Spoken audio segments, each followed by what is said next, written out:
اعوذ باللہ من الشیطان الرجیم بسم اللہ الرحمن الرحیم السلام علیکم ورحمۃ اللہ وبرکاتہ۔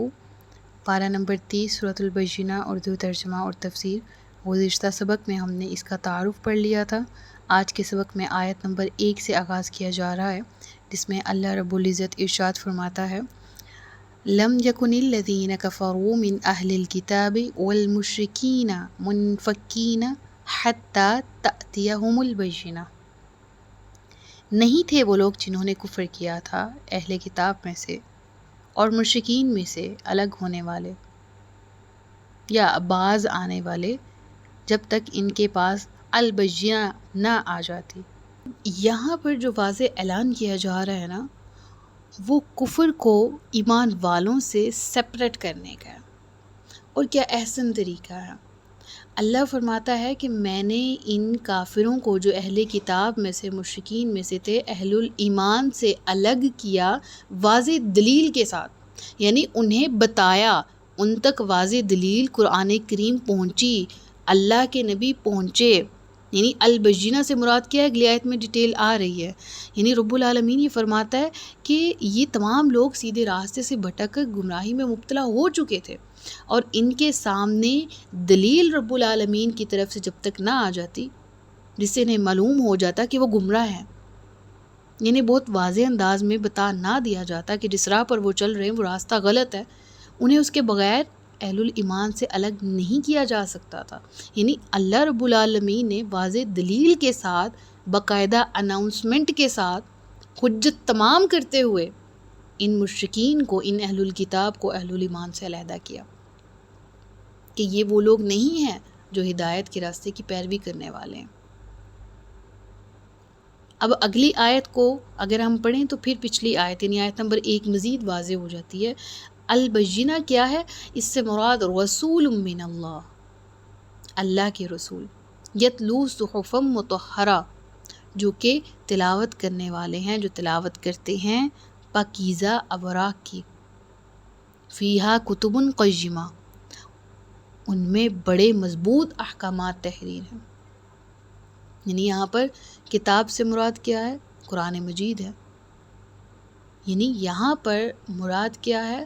اللہ فرماتا ہے البینہ سے مراد میرے رسول ہیں صلی اللہ علیہ وآلہ وسلم، اور میری کتاب ہے جو میں نے ان پر نازل فرمائی، اور میں نے ان کے سامنے حجت تمام کر دی، ان کے درمیان انہی میں سے ایک نبی بنایا، اس تک اپنی وحی پہنچائی، اور اس رسول نے اللہ کی آیات بینات کو تم لوگوں کو پڑھ کر سنایا، وہ سنا رہا ہے۔ لیکن اس کے باوجود تم نے کیا کیا؟ تمہارے سامنے ہر چیز واضح ہے، حق واضح ہے، پیغام واضح ہے، تمہیں معلوم ہے کہ یہ نبی برحق ہے، خواہ تم اہل کتاب ہو خواہ تم مشرک ہو، تمہیں معلوم ہے یہ کلام برحق ہے، یہ دین برحق ہے، لیکن اس کے باوجود تم اپنے کفر و شرک کے ساتھ چمٹے رہنے اور اپنی ضلالت اور گمراہی سے تم باز آنے کو تیار نہیں ہو۔ تو ٹھیک ہے، ہماری طرف سے تمہارے لیے حجت تمام ہو گئی۔ وما تفرق الذین اوتوا الکتاب الا من بعد ما جاءتهم البینہ، اور جن لوگوں کو کتاب دی گئی تھی انہوں نے تفرقہ نہیں کیا مگر اس کے بعد جب کہ ان کے پاس البینہ آ چکی تھی۔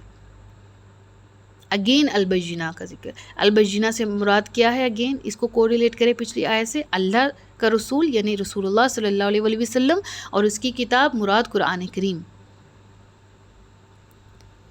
غور کریں تو بنی اسرائیل کے پاس بھی یہ دونوں چیزیں تھی، کتاب بھی تھی، رسول بھی تھے، مگر وہ لوگ اس کے بعد بھی راہ راست پر آنے کے بجائے تفرقہ بازی میں پڑ گئے، اور اسی تفرقہ بازی کا ذکر یہاں ہے۔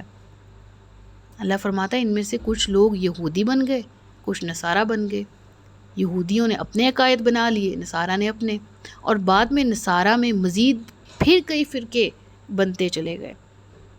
چنانچہ بینہ کے آ جانے کے بعد، یعنی رسول اللہ صلی اللہ علیہ وآلہ وسلم کے اور کتاب اللہ یعنی قرآن کریم کے آ جانے کے بعد بھی راہ راست پر نہ آنے کے جرم کی پاداش میں یہ لوگ سخت ترین سزا کے مستحق ہو چکے۔ اس سزا کا ذکر اس سورہ کے اینڈ پہ آ رہا ہے۔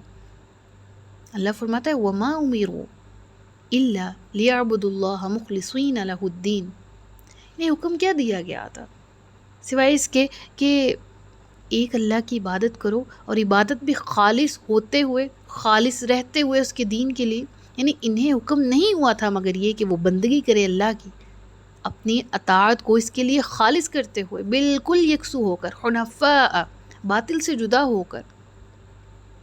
گویا کہ یہ اگر ہم حکم پر غور کریں تو پورے دین کا خلاصہ ہے یہ. اور پورے دین کا خلاصہ کیا ہے کہ اللہ کی عبادت اس کی پوری اطاعت کے ساتھ کرے. یعنی عبادت کو الگ اور اطاعت کو الگ نہ کریں.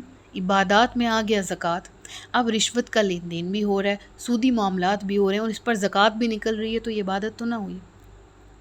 پھر اسی طرح سے نماز کی ادائیگی تو ہو رہی ہے، حرام خوریوں سے باز نہیں آیا جا رہا.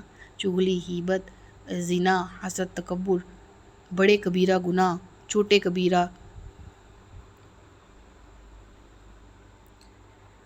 گناہ، صغیرہ گناہ، ان کو آئیڈیالائز کرنا یا ان کو رائج کرنا، ان کو نارملائز کرنا، ان کو اپنے کلچر کا حصہ بنا لینا، ان کو اپنے دن اور رات کے معمولات میں شامل کر لینا، اور ساتھ ساتھ پارٹ ٹائم چلو جی عبادت بھی ہو رہی ہے. عبادت کا اصل مفہوم نہیں ہے. اصل حکم کیا ہے؟ وما امروا الا لیعبدوا اللہ.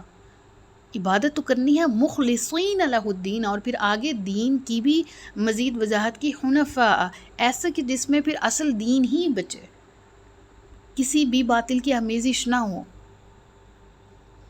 کسی باطل کی بو نہ آتی ہو، خواہ وہ عقیدے کے اعتبار سے باطل امور ہوں، خواہ وہ عمل کے اعتبار سے ہوں.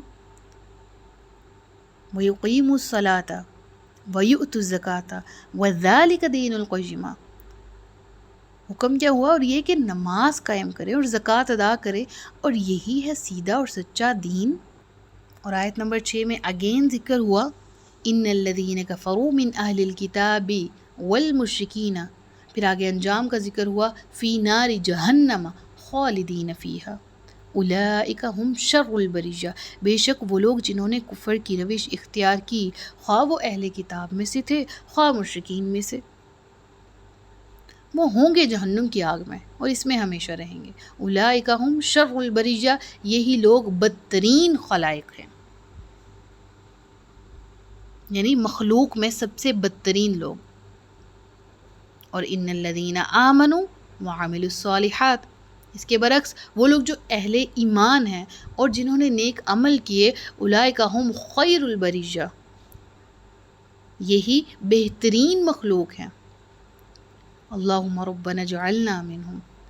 اللہ تعالیٰ ہمیں ان لوگوں میں شامل فرمائے جو کہ اعمال صالح کرنے والے بھی ہوں، دین کے لیے خالص ہوتے ہوئے اللہ رب العالمین کی رضا کے مقصود کے لیے سنسیریٹی کے ساتھ اللہ کی اطاعت بھی کرنے والے ہوں، عبادت بھی کرنے والے، اور عقیدے کے اعتبار سے بھی ستھرے ہوں. اور پھر ایسے لوگوں کی جزا کا ذکر ہے، جزاؤہم عند ربہم جنات عدن تجری من تحتها الانہار خالدین فیہا ابدا.